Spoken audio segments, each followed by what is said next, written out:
Crime branch द्वारा मुखबिर की सूचना के आधार पर अवैध रूप से सिम कार्ड बेचने वाले एक रतलाम के रहने वाले युवक को गिरफ्तार किया गया। बताया जा रहा है कि वह 600 रुपए में सिम कार्ड उपलब्ध करा रहा था। फिलहाल पुलिस उसे तमाम पहलुओं पर पूछताछ करने में जुटी हुई है। देश की आंतरिक सुरक्षा को लेकर पुलिस द्वारा कई तरह के कदम उठाए जा रहे हैं, तो वहीं सोशल मीडिया पर बारीकी से नजर रखी जा रही है। दूसरी ओर क्राइम ब्रांच द्वारा रतलाम के रहने वाले आकाश और लखन चौहान उम्र 24 वर्षीय नामक युवक को गिरफ्तार किया, जिसके पास से विभिन्न कंपनियों के 22 सिम कार्ड बरामद हुए हैं। फिलहाल पुलिस उससे पूछताछ कर रही है और प्रारंभिक तौर पर बताया जा रहा है कि 600 रुपए में वह सिम कार्ड उपलब्ध करा देता था और साल भर से वह यह काम कर रहा है। इसके द्वारा बताया जा रहा है कि 300 सिम कार्ड बेच चुका है। फिलहाल अवैध रूप से सिम कार्ड का कारोबार कैसे किया जा रहा था, इसको लेकर बारीकी से पूछताछ की जा रही है। ये एक कार्रवाई की गई है। क्राइम ब्रांच को सूचना मिली थी कि एक व्यक्ति है जो संदिग्ध है। गांधी हॉल के पास एक हल्का सा 40-45 साल का एक व्यक्ति है जो कि जिसकी दाढ़ी बढ़ी हुई है, थोड़ी सी सफ़ेद दाढ़ी है, और वो कहीं ना कहीं सिम सप्लाई कर रहा है, अवैध सिम सप्लाई कर रहा है दूसरों के नाम की सिम।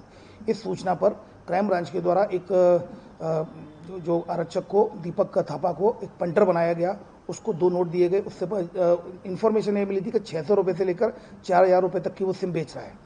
तो इस सूचना पर एक दीपक थापा को पंटर बनाकर भेजा गया, जिसमें 500 रुपये का एक नोट था, 100 रुपये का नोट था। इसका एक पंचनामा बनाया गया। पंचनामा बनाए जाने के बाद नोट का नंबर लिखने के बाद उसको भेजा गया और उसको बताया गया कि अगर वो जैसे ही सिम बेचता है, अगर वो पैसा लेता है और सिम मिलती है तो तुरंत इशारा कर देगा।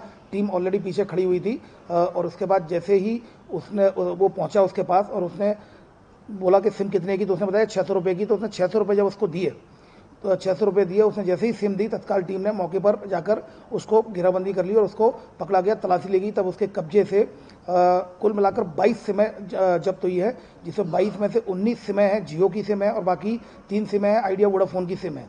इनसे जब पूछताछ की गई तो इसने अपना नाम आकाश चौहान उर्फ आकाश नायक उर्फ लखन बताया, जो कि रतलाम का रहने वाला है मूल रूप से। उसको द्वारा बताया गया कि वो POS एजेंट का काम करता है पिछले 1 साल से और उसने लगभग 300 सिमें इस तरह से बेच दी हैं, जो लगभग 600 रुपये से 4000 की कीमत में 300 सिमें उसने पूर्व में ही बेची है। इसने एक आरोपी का नाम बताया है कि उसने लेना भी कबूल किया है, कुछ सिमें उससे ली है, जो कि आरोपी सोहेल, जो कि अभी फिलहाल इसी सिम के फर्जी सिमों के मामले में जेल में निरुद्ध है। इससे और पूछताछ की तो इसके द्वारा 2 तरीके बताए गए। एक तो नई सिम लेने के जो लोग आते हैं तो उसमें वो साइन करा लेता है और POS एजेंट उनके डॉक्यूमेंट्स ले लेता है, उनके नाम से दूसरी सिम निकाल लेता है। और दूसरा जो ई सिम इशू करता है, तो ई सिम के लिए ही वो OTP लेकर दूसरी नई सिम इससे इशू करा लेता है। कुल मिलाकर इसने 300 सिमों का देना स्वीकार किया है। इसमें फिलहाल क्राइम ब्रांच में धारा 318(2) और इसके अलावा IT एक्ट 66C और टेलीकम्युनिकेशन एक्ट 43(2)C के तहत केस रजिस्टर किया जाकर आरोपी को गिरफ्तार कर लिया गया है। इससे और पूछताछ की जा रही है। इसके पुराने रिकॉर्ड के बारे में पता किया जा रहा है। इसके मोबाइल में कुछ ऐसे नोटिसेज वगैरह मिले हैं जो साउथ से, कहीं केरल से, कहीं और दूसरी स्टेट से आना पाए हैं। तो ऐसा लगता है कहीं ना कहीं दूसरी स्टेट से भी ये वांटेड होगा।